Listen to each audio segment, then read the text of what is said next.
Chers amis, bonjour. J'ai le très grand plaisir, dans le cadre des entretiens de liberté politique, de recevoir Pierre Cassin, le responsable de Riposte Laïque. Bonjour François, merci de cette invitation, merci à Liberté Politique de nous recevoir. Eh ben, c'est un grand plaisir pour nous parce que nous admirons beaucoup ce que vous faites. Vous êtes vraiment un résistant et un militant de la première heure et vraiment, je tiens à vous remercier parce que vous ouvrez beaucoup les yeux et les oreilles de beaucoup de gens qui, malheureusement, dans la France actuelle, sont souvent un petit peu endormis.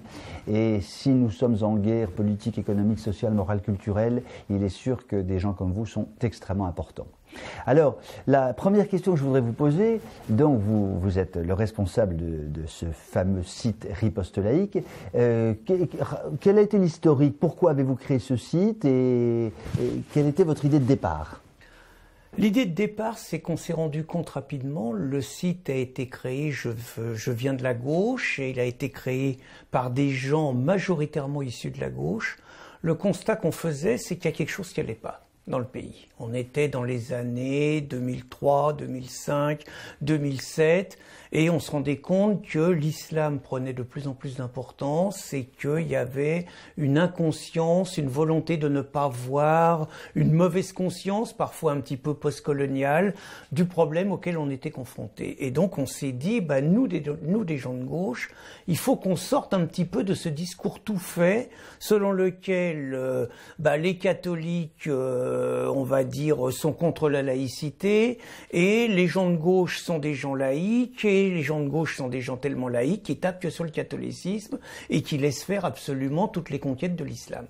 Donc on s'est dit qu'on avait un rôle à jouer, qu'il fallait qu'on explique aux personnes issues de la gauche, mais aussi globalement aux Français, que l'islam n'était pas une religion comme les autres, que l'islam n'était d'abord pas qu'une religion, qu'on ne pouvait pas comparer le christianisme et l'islam, qu'on ne pouvait pas comparer Jésus et Mahomet, et qu'il fallait qu'on comprenne que pour nous, alors c'est venu lentement, l'islam, c'est pas compatible avec nos valeurs, c'est pas compatible avec la France, c'est pas compatible avec la liberté, c'est pas compatible avec l'égalité des hommes et des femmes, c'est pas compatible avec la laïcité, c'est pas compatible avec ce qu'on est de par notre héritage.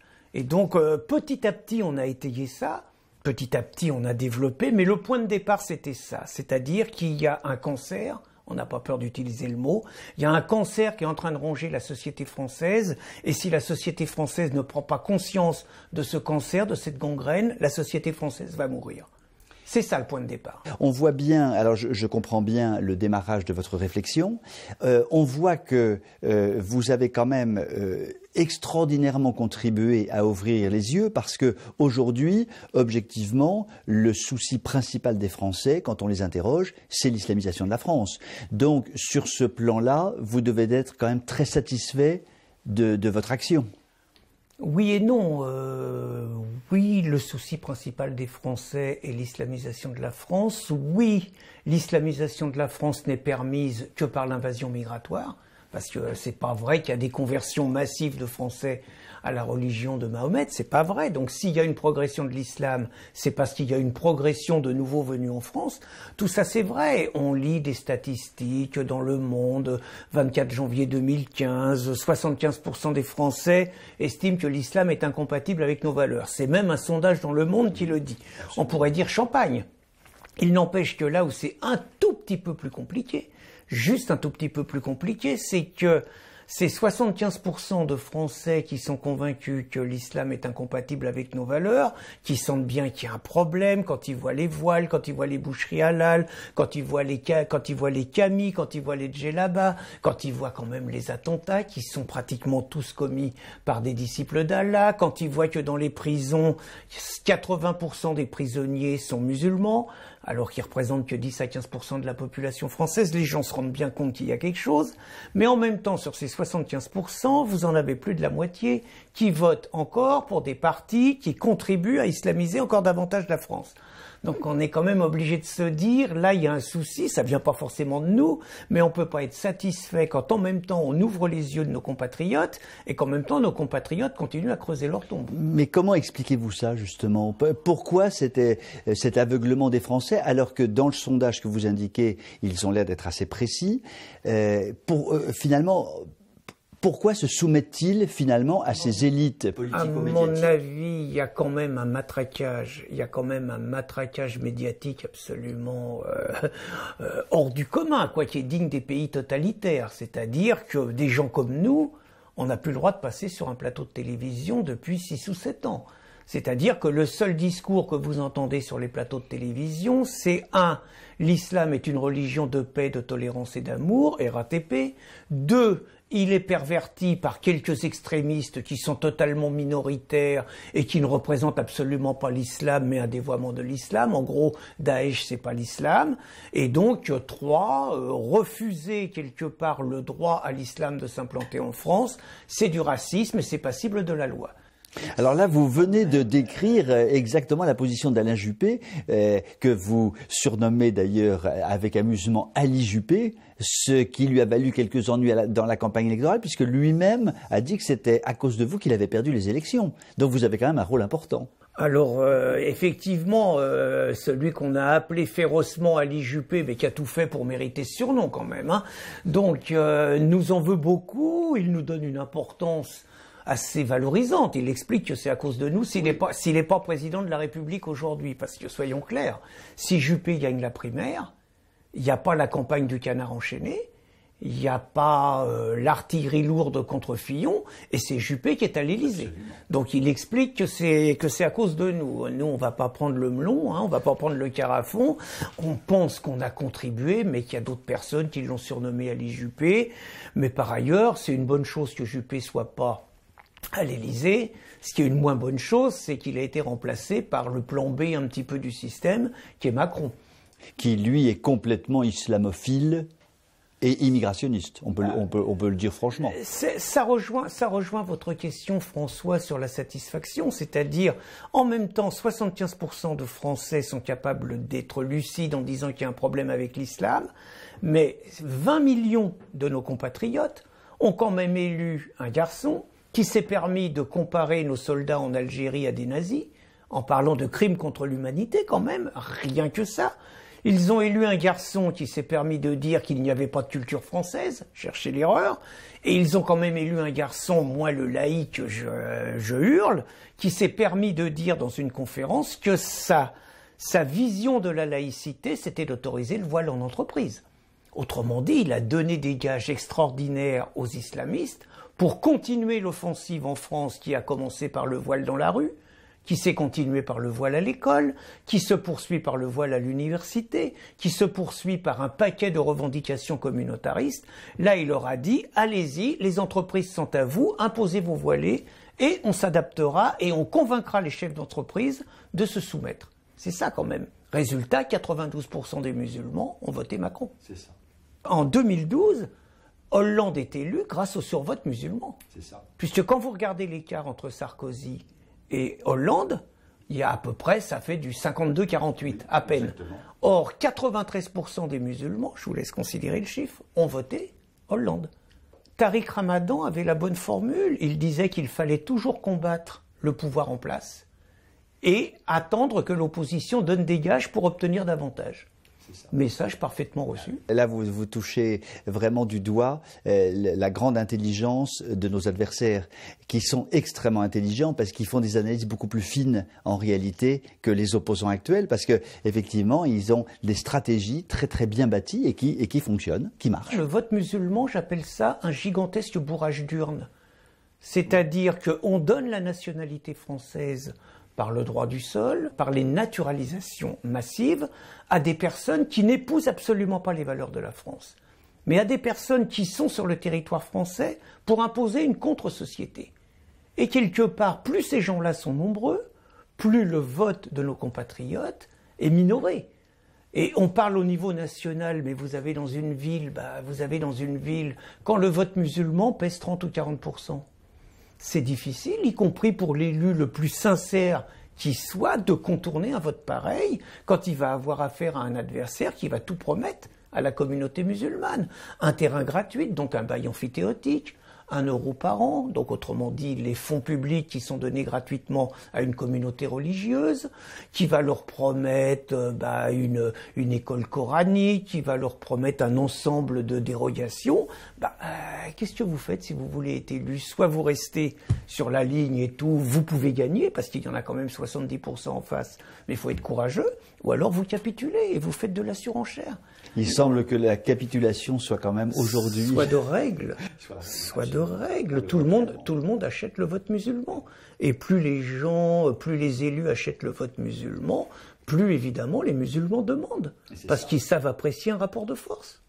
Alors, ce que je trouve tout à fait exceptionnel, je reviens à votre site, qui est véritablement une mine en termes d'information. Moi, je trouve que on trouve des analyses à la fois extrêmement fouillées, extrêmement argumentées, et vous êtes vraiment une source de réflexion et de positionnement absolument remarquable. D'ailleurs, dans le livre que j'ai écrit sur l'islamisation ordinaire de la France, je vous cite très souvent parce que véritablement, quand on fait des recherches assez approfondies et un peu scientifiques, vous faites vraiment des recherches remarquables, vous savez croiser les événements, vous savez les expliquer, et vraiment je vous félicite. Moi je trouve ça absolument splendide parce que on n'est pas du tout dans la logique de ce qu'on veut nous faire croire aujourd'hui, le net c'est uniquement du rapide, du jetable, etc. Pas du tout. Merci. Quand on voit la grande presse, je trouve que là il y a beaucoup de jetables parce qu'on sent énormément de jeunes stagiaires qui n'ont absolument aucune compétence, aucune connaissance sur quoi que ce soit et qui pondent des articles dans des grands journaux papier. Mais en même temps, le journaliste, on va dire le journaliste indépendant, qui voudrait dire la vérité sur l'islam, mais qui a l'intention, on va dire, d'être salarié par Le Figaro, par Le Monde, par Libération, par Le Nouvel Obs et par toute la presse subventionnée, il fait pas 3 minutes. Oui, c'est ça. C'est-à-dire un garçon qui se permettrait d'expliquer ce que nous on dit sur l'islam dans les prisons, qui se permettrait d'expliquer quelque part la réalité et les objectifs de l'islam, de citer Youssouf Al-Qaradawi, d'expliquer la stratégie des frères musulmans, c'est pas ce qu'on lui demande dans un journal de propagande. C'est ça. Dans un journal de propagande, ce qu'on lui demande, c'est d'abord d'éviter les procès. Parce que c'est quand même un sujet sensible, et ce qu'on lui demande, c'est de caresser dans le sens du poil la doxa officielle, à savoir ce que je vous disais, l'islam est une religion d'amour et de paix, 98% des musulmans sont laïcs, républicains, français, plus français que vous et moi, c'est grâce à eux si on est encore français, parce que c'est eux qui ont gagné la guerre de 14, c'est à peu près ça ce qu'on leur demande. Si vous écrivez autre chose, et si vous écrivez qu'il y a une 5e colonne musulmane, si vous expliquez que l'islam est une religion de conquête et les objectifs des islamistes, c'est de prendre la tête de la France et la tête de l'Europe, vous faites gicler tout de suite et vous êtes considéré comme un islamophobe, raciste, attisant la haine, et dans le meilleur des cas, vous prenez une plainte de la LICRA et de la seule LICRA. La réalité, c'est ça. Donc les journalistes, ils ont envie de bien manger, et ils préfèrent se taire, et donc ils préfèrent, quand ils parlent de nous cracher dessus, c'est-à-dire que alors on est d'extrême droite, il paraît que c'est pas bien, mais d'extrême gauche, il paraît que c'est mieux. On a été condamné par la justice. Oui, on a été condamné par la justice parce qu'on a dit la vérité et qu'on veut nous faire taire. On est islamophobe. Donc c'est de bon ton, si vous êtes un journaliste qui veut faire carrière, que de cracher sur Riposte laïque et sur tous les résistants qui s'opposent à l'islamisation de leur pays. Là, vous faites carrière. Oui, c'est ça. Sachant que les mêmes sont capables de vous dire, une fois qu'ils sont certains que les micros sont coupés, vous avez un peu raison, heureusement que vous êtes là, mais vous comprenez bien qu'on est obligé de vous marcher dessus. Oui. Ce que vous dites est très intéressant. Dans le livre que j'ai écrit sur l'islamisation de la France, et en fait, l'idée, c'était de dire, ce n'est pas du tout la position de François Billot-Lochner sur l'islamisation de la France. Que disent les leaders musulmans installés en Occident de la conquête de l'Occident par l'islam? Et donc là, c'est assez difficile donc moi, j'attends avec gourmandise un procès parce que je cite indéfiniment, et d'ailleurs, je m'appuie énormément sur Riposte laïque qui donne énormément de choses en termes de recherche, de textes, etc. Et donc là, ce n'est pas nous qui le disons, ce sont les musulmans qui le disent. Donc c'est un peu difficile, effectivement, d'attaquer en justice, parce qu'à ce moment-là, il faut attaquer en justice aussi, éventuellement, les musulmans qui préconise la conquête rapide de l'Occident par l'islam. Surtout, je crois savoir que vous avez quand même, on va dire, quelque influence dans les milieux catholiques. Il est intéressant de rappeler cet échange dans le terme du dialogue interreligieux entre Youssouf al-Qaradawi et un cardinal dont j'ai oublié le nom, donc au Vatican. Youssouf al-Qaradawi dit très clairement, voilà, nous sommes venus 2 fois en Europe, on a perdu à Poitiers, on a perdu à Vienne. La 3e fois, on va gagner. Et il explique pourquoi on va gagner. On va gagner sans faire la guerre. Et il explique, grâce à vos valeurs démocratiques et à votre politique migratoire, nous vous envahirons. Grâce à nos valeurs coraniques, nous vous vaincrons. Les choses sont claires. Les choses sont clairement dites.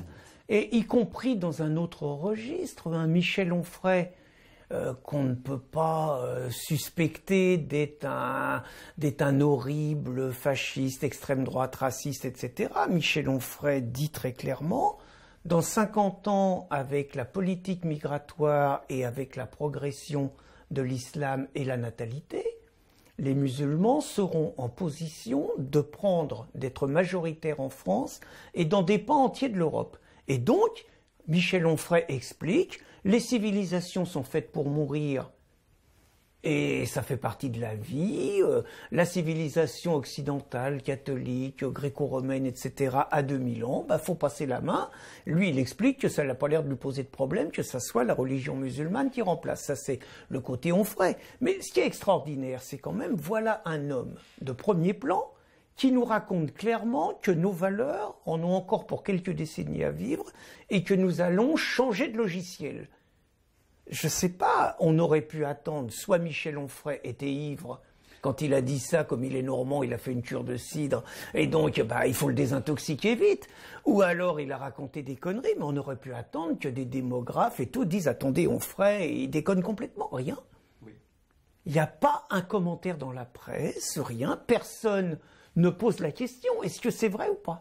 Comme si, quelque part, les soumis qui aujourd'hui tiennent l'opinion et qui dirigent nos pays, acceptaient de fait l'idée que les musulmans vont remplacer notre civilisation gréco-romaine, chrétienne, etc. C'est ahurissant. C'est ahurissant. Alors, vous voyez, en complément de ce que vous venez de dire, il y a environ 2 mois, il y a un institut de recherche international extrêmement coté, très reconnu, très réputé, qui a fait un chiffrage intégralement faux sur les pourcentages de population musulmane en 2050 en Europe, où on arrivait à des chiffres ahurissants, dignes d'Alain Juppé, tellement c'était mensonger, où on arrivait à des populations musulmanes grosso modo de 10% du tout. Cette étude a été reprise partout, dans tous les grands médias, en disant, vous voyez, comment peut-on s'inquiéter du monde musulman? Dans des dizaines d'années, ils seront ultra minoritaires. Et puis à l'inverse, Michel Onfray, comme vous le disiez, dit l'inverse, mais personne ne se pose la question de savoir s'il dit vrai. C'est comme un peu les conséquences de l'invasion migratoire, et c'est lié.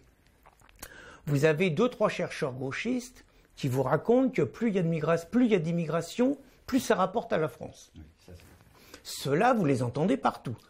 Vous n'allez pas entendre un Gérard Pince qui vous dit avec beaucoup de talent que l'immigration, ça nous coûte juste entre 80 et 120 milliards par an. Et puis avec un livre qui est remarquablement étayé en plus. Tout est calculé au centime. Celui-là, vous n'allez pas l'entendre. Ah oui. Vous parliez d'enquête. L'Institut Montaigne nous sort une enquête particulièrement biseautée sur une chose. Il ne découvre qu'il n'y a que 3 ou 4 millions de musulmans en France. C'était juste les chiffres officiels de l'INSEE en 1998. 20 ans plus tard, il n'y en a pas plus. C'est intéressant, mais bon, on va pas ergoter. Il paraît qu'il n'y en a plus que 3 à 4 millions. Et on vous dit que 29% de ces musulmans en France préfèrent les lois de la charia aux lois de la République. Et personne s'interroge sur des chiffres pareils. Moi, je sais pas. Pour moi, il y a 10 millions de musulmans. Ça me paraît la logique entre 4 millions et 98, tout ce qui s'est passé, je pense, même Gourevitch, qui ne paraît pas un extrémiste islamophobe, c'est le moins qu'on puisse dire, hein, salut Jean-Paul, hein, lui, il parle de 8 500 000. C'est ça. Donc s'il y a 10 millions de musulmans, si nous écoutons les chiffres, ça veut dire quand même qu'il y en a près de 3 millions qui préfèrent la charia aux lois de la République. On n'est plus tellement dans les 98% de musulmans laïcs, républicains, plus français que vous et tout. Et ça veut dire que sur les moins de 25 ans, qui sont très nombreux, puisqu'on croit savoir qu'il y a une grande natalité, un musulman sur deux de moins de 25 ans dit qu'il est pour les lois de la charia sur la République. Ce qui ne veut pas dire que celui qui ne le dit pas ne le pense pas, mais peut-être qu'il est plus intelligent et que lui fait la taquia. Et ça n'interroge aucun journaliste, aucun homme politique, y compris Marine Le Pen, qui n'est pas dépourvue de qualité, est capable de céder à la pression dominante en racontant, en pleine campagne, désarçonnant d'ailleurs énormément son électorat, qui est capable de dire que l'islam est compatible avec la France et la République. Pourquoi donner des gages ? Elle n'aura pas de voix musulmane non plus, la preuve les 92%, et elle désarçonne son électorat. Mais même le camp patriote se sent obligé de céder pour trop de pans à cette pression. Mais voyez-vous, vous soulignez un point très important, c'est que la pression politico-médiatique est connue, archi connue, je n'y reviens pas, mais quand vous parlez de l'Institut Montaigne, c'est très intéressant parce que là, l'Institut Montaigne, pour les gens, c'est vraiment, comme vous le disiez très justement, c'est le patronat, Bébéar créateur, Henri de Castres qui s'en occupe, tout ça est très convenable, ces gens-là ne peuvent pas mentir. Et l'Institut Montaigne, le dossier que vous évoquez, est en pur mensonge. Et il est impossible, là on peut le dire vraiment à 100%, que l'Institut Montaigne ne sache pas qu'il mentait. L'Institut Montaigne a menti sciemment, en donnant des chiffres erronés. Et ça, c'est une très lourde responsabilité parce que le problème, c'est que là, on a affaire à des gens qui ne sont pas spécialement dans, entre guillemets, la sphère politique, qui ont une respectabilité et qui, pour le journaliste de base qui effectivement est en stage, est pigiste, etc., l'Institut Montaigne, on ne peut pas critiquer l'Institut Montaigne, ce sont les gens les plus intelligents de France et qui en plus de ça analysent factuellement la société sans vouloir être élus particulièrement. Donc c'est ravageur, et nous avons à lutter contre ça et ça c'est compliqué pour nous. Hein. Ce sont ouvertement des agents du grand remplacement, mais en même temps, je trouve ce qui est terrible, c'est des agents de la discrimination positive. Hein, nous avons vu, par exemple, c'est l'Institut Montaigne qui fait pression sur les entreprises nationalisées ou dépendantes du secteur public pour mettre en place une discrimination positive. Nous avons le témoignage à riposte laïque de Ghislaine Duménil, qui était machiniste à la RATP, qui nous raconte qu'elle est rentrée en 1999 dans cette entreprise, qu'elle était dans un dépôt où il y avait 600 machinistes, 3 musulmans, 597 Gaulois. Et elle raconte que suite aux agressions commises contre les machinistes, parce que c'était à la mode, il y a eu une volonté de la direction de la RATP de faire en sorte, guillemets, que les machinistes ressemblent à la population qu'ils transportent. Résultat, on est maintenant à 300 et 300. Ça se traduit comment? Il y a toujours des agressions. Et ça se traduit surtout par le fait que les machinistes musulmans ont imposé un véritable État dans l'État à l'intérieur de la RATP. C'est-à-dire, c'est les salles de prière imposées. C'est des conducteurs qui sont capables d'arrêter de conduire à un moment parce que c'est l'heure de la prière. C'est des machinistes qui sont capables de dire « Ah, moi, je prends pas ce bus-là, hein. C'est une femme qui l'a conduit avant. Oh là là, femme impure, moi je m'assois pas sur un siège qui a été occupé par une femme impure. » Et c'est la volonté de la part de la direction de la RATP et des organisations syndicales de masquer le problème parce que les uns ont peur de subir un rapport de force et les autres, c'est leur nouveau prolétariat. Et résultat, il n'y a plus, moi qui suis un ancien syndicaliste, il n'y a plus les solidarités sociales. C'est-à-dire qu'il n'y a plus d'unité du salariat pour obtenir ensemble des revendications. Il y a des revendications communautaristes particulières qui divisent le salariat. Et vous avez ça à la SNCF, vous avez ça dans énormément d'entreprises. Et ça, c'est le sale travail de l'Institut Montaigne.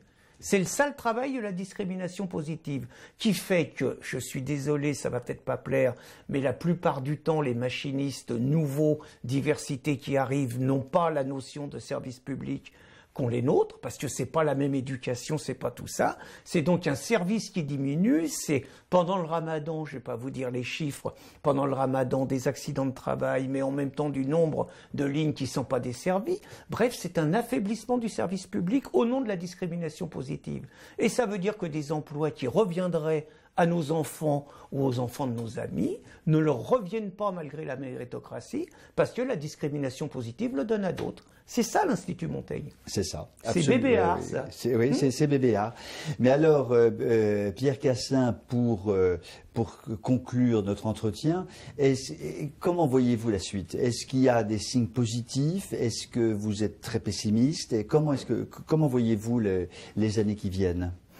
Vous savez, si Jean-Yves Le Gallou dit fréquemment, si on vous avait dit début 1989 que le mur de Berlin allait s'effondrer et que tout l'édifice stalinien allait s'effondrer, tout le monde aurait éclaté de rire. Et pourtant, ça a eu lieu. Alors là, c'est quand même différent parce que la situation, on va pas se raconter d'histoire. L'invasion migratoire s'accentue avec Macron. Alors il y a un pas de deux extraordinaire entre Colombe qui dit avec moi ça va changer, ça va durcir, Drey, Autain, Martinez, Attali qui montent au créneau en disant c'est abominable, la France renie ses racines, nous ne sommes plus la terre d'accueil que nous avons été. Bon, tout ça c'est un pas de deux remarquablement orchestré parce que Macron sait que les Français sont sensibles à ça et qu'il faut faire semblant de taper du poing sur la table alors que dans les faits il va continuer. On a eu les attentats de 2015, on a eu Charlie, on a eu le Bataclan, on a eu Nice, on a eu les policiers de Magnanville, on a eu le père Hamel égorgé. Le moins qu'on puisse dire est que ça a plutôt renforcé la peur de nos compatriotes plutôt que leur combativité apparente. Nous, c'est le constat qu'on a fait. On avait plus de monde il y a 3 ans dans nos initiatives qu'on a maintenant, faut pas mentir. Donc le constat, c'est qu'en même temps, les gens disent « bah ouais, tout ce que vous dites, c'était vrai », mais en même temps, ils pensent un peu à leur survie, ils ont peur, c'est une donnée. Tout ça, disons, ne pousse pas à l'optimisme. En même temps, l'histoire a toujours été faite d'événements qui n'étaient pas prévus, et tout ce qui était prévu ne se passe jamais, et il y a toujours le grain de sable qui fait que, il y a le bouleversement que personne n'attendait. Moi, j'ai envie de dire, il suffit de pas grand-chose, on sent qu'on est sur une poudrière, il suffit de pas grand-chose pour qu'il se passe quelque chose, et notre rôle à nous, votre rôle à vous, le rôle de tous les résistants finalement qui tiennent à la défense de leur pays, leur civilisation, notre culture, notre liberté, c'est de faire en sorte quotidiennement que ce grain de sable, ce détonateur se déclenche. Après, s'il se déclenche, on aura fait notre travail. S'il se déclenche pas, faudra tout faire pour qu'il se déclenche plus tard. C'est tout, quoi. Moi, je suis issu d'un milieu football. J'ai tendance à dire qu'on est à la 87e minute, un match ça dure 90 minutes, et qu'on est mené 2-0.